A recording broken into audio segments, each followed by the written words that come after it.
Magandang araw mga guys. Ito, meron tayong gugulayin ngayon. At ipapakilala ko pala sa inyo itong gulay na ito. Bibihira lang to. Kasi ito ko lang to nakilala din sa pagtatrabaho ko sa mga Chinese nationals. Ito pala guys ay ang tawag nito ay garlic stick. In fairness guys, napakasarap nito. Akala niyo ganito lang ang itsura niya. Pero napakasarap pala nito. At siya lang talaga ang ating igigisa ngayon. Walang halong iba. Kasi ang lasa talaga niya ay masarap. Ayan guys, himayin ko lang.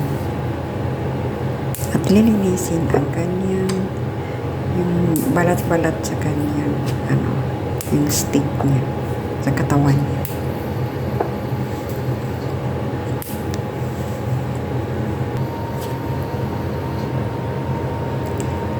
Kung hindi nga ako nakapagtrabaho dito sa hindi ko rin ito makilala eh. Nang dahil sa pagtatrabaho ko dito sa mga Chinese, ay nakilala ko yung gulay na to. Kasi tayo mga Pilipino, wala naman sa atin ito, diba? Pero i-research na lang para malaman nyo kung ano ang garlic stick.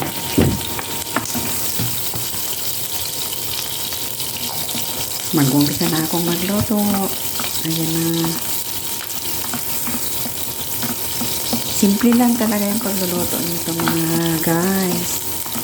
Ano lang yung igigisa lang talaga siya at syempre titimpla na. Ganun lang siya kadali lutuin.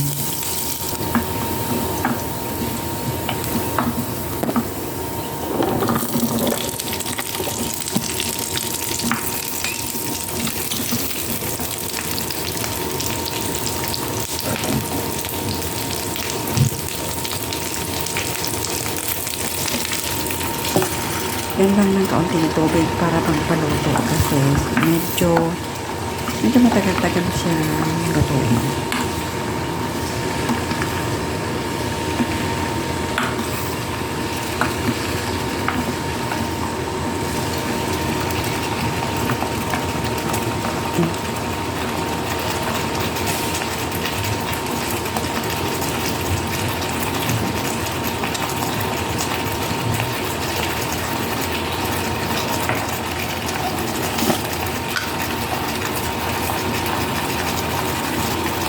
Titingnan lang yan ang asin guys.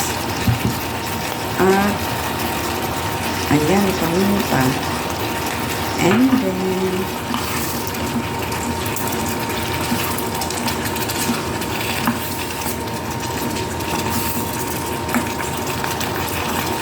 lalagyan ko lang ng oyster.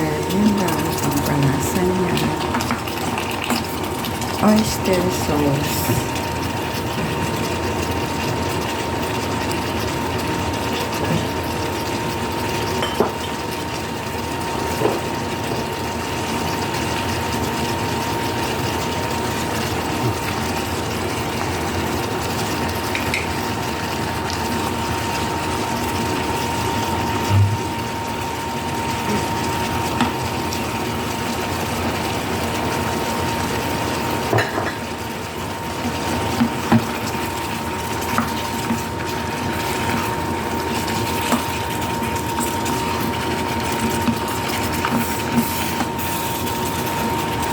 Yun lang talaga guys ang ating pagpalasa sa kanya. Asin, paminta, at saka oyster sauce. Yun lang. Simple lang, diba?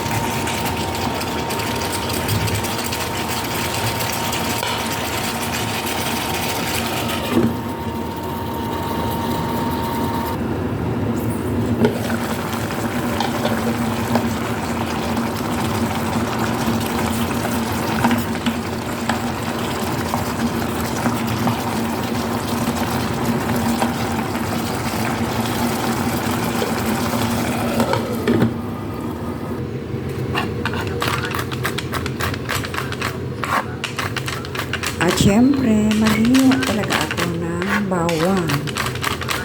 Kasi ito talaga yung aking pinakagusto sa luto ko na mahilaw na bawang.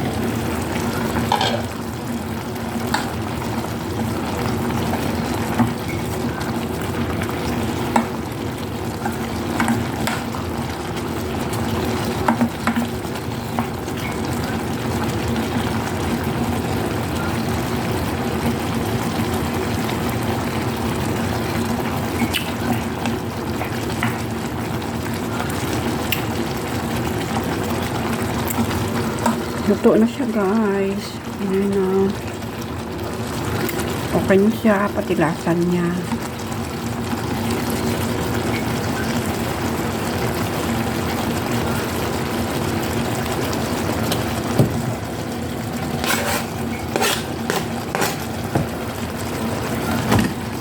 Ayan ang raw garlic. Ito lang ang panghuling ilalagay. Gusto ko hilaw na bawang. Ito ang aking pagkatapos magluto.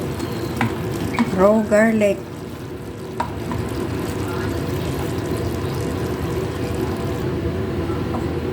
Maghahain tayo mga guys.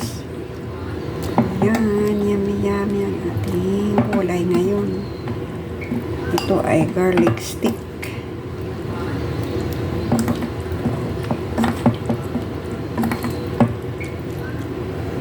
Ay, ayan na.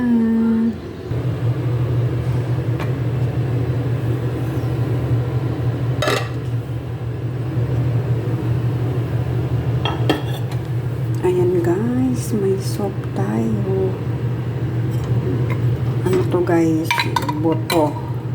Ito talaga ang soup natin ngayon. Look at that guys.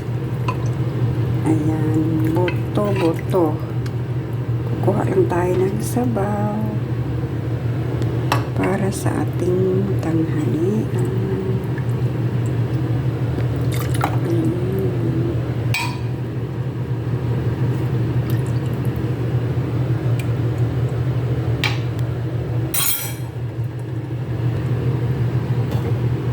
Babalik lang natin yung para sa next kain. At ayan na ang ating lunch. Ayan ang ating lunch mga guys. Thanks for watching mga guys. Bye bye and see you in my next video. Bye.